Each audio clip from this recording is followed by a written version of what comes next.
প্রথমেই কবিতা উৎসব এডুকেশনের দর্শককে শুভেচ্ছা ভালোবাসা প্রীতি জানিয়ে আরম্ভ করছি আজকের বিশেষ অনুষ্ঠান। আমি এসেছিলাম আসামের বরাক উপত্যকার শিলচরে একটি পারিবারিক কাজে।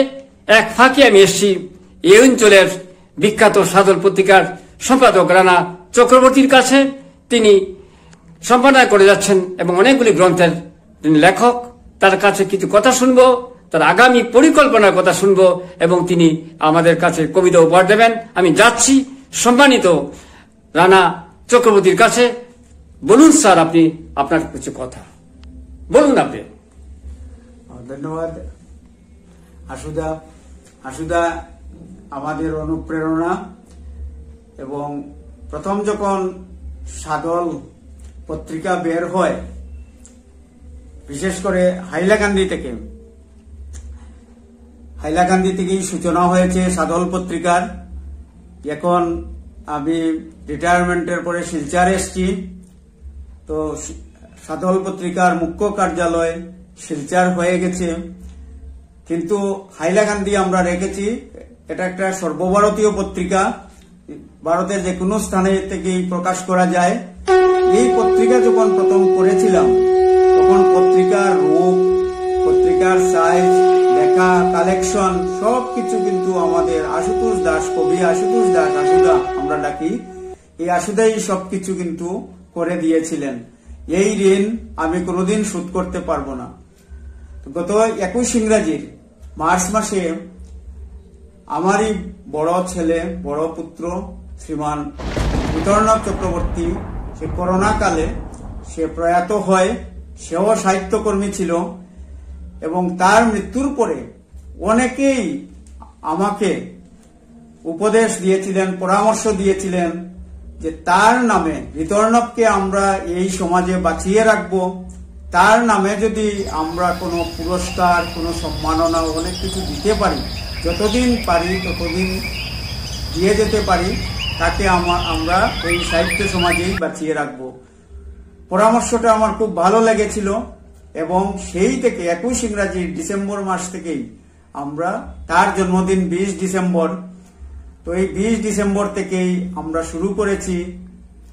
এবছর আমরা সেই পুরস্কার দেওয়ার জন্য, রিটার্ন অফ স্মৃতি সৃজনশীল পুরস্কার দেওয়ার জন্য আমরা নির্বাচন করেছি বরাক উপত্যকা, তত এই উত্তর পূর্বাঞ্চল বললেও ভুল করা হবে, সমগ্র ভারতবর্ষ বললেও অসুবিধা হবে না।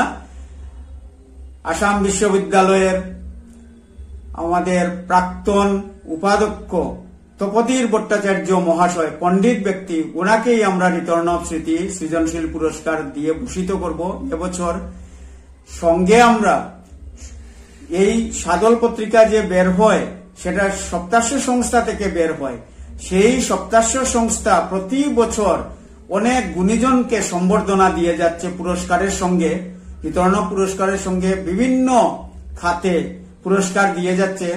তো এবছর আমরা কবি আশুতোষ দাস মহাশয়কে আমরা সম্বর্ধনা দেব, সপ্তাশ্য সম্বর্ধনা, সেটাও আমরা নির্বাচন করে ফেলেছি এবং আরো অনেককে আমরা সম্বর্ধনা দেব। তাদের নাম এখনো নির্ধারিত হয়নি, এখনো মনোনীত হয়নি। তো এভাবে সপ্তাশ্য সংস্থা কাজ করে যাচ্ছে। সাধল প্রথম মাসিক পত্রিকা ছিল, কিন্তু লিটিল ম্যাগাজিন, সেটা সবারই জানা আছে যে লিটিল ম্যাগাজিন চলতে গেলে সেটা নিজের পকেটের টাকা দিয়েই সেটা চলে। তো আমি রিটায়ারমেন্টে চলে গেছি এবং কিছু শুভাকাঙ্ক্ষী তারাও মাঝে মধ্যে একটু সাহায্য করেন। সেই অর্থকড়ি নিয়ে, সেই অনুদান নিয়ে সাধল ম্যাগাজিন বের করে যাচ্ছি এবং এখন আর মাসিকভাবে সম্ভব হচ্ছে না বের করা, তবে বছরে 1-2টা সংখ্যা বের হয়। আমার হাতে যে সংখ্যাটা, এই সংখ্যাটা 102 নম্বর সংখ্যা। এটা 102টা সংখ্যা বেরিয়ে গেছে, এখন আমরা প্রস্তুতি নিচ্ছি 103 নম্বর সংখ্যা বের করার, সেটা বের হবে।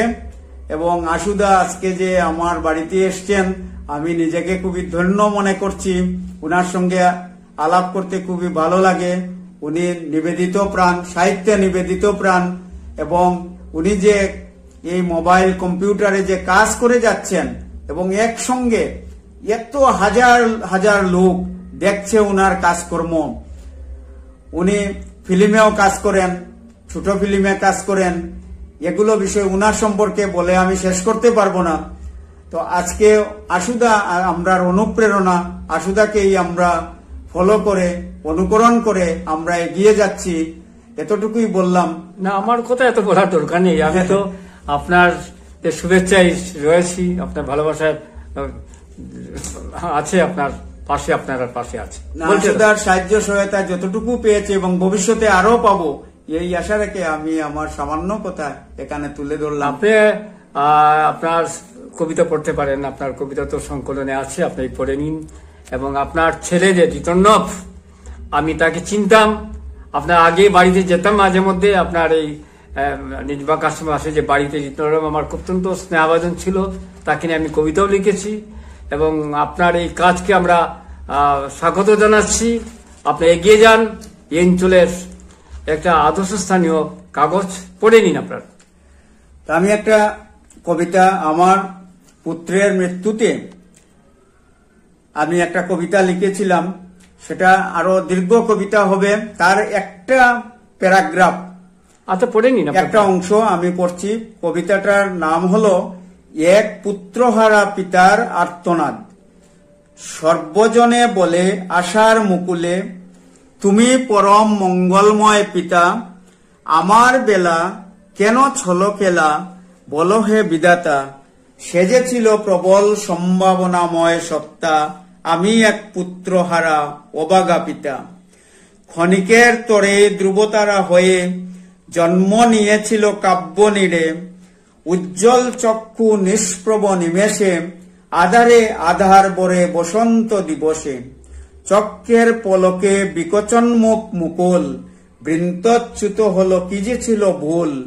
কিছুই বুঝার আগে শেষ করে নিলে শেষে, শূন্য করে ঘর কানি করলে অমানিসা। আমার বেলা এত নিষ্ঠুর কেন, বলো হে বিধাতা। আমি সেজেছিল প্রবল সম্ভাবনাময় সত্তা, আমি এক পুত্রহারা অবাগা পিতা। এটা তার বললাম, কবিতাটা অনেক দীর্ঘ, পড়েন না, আপনার আপত্তি নেই।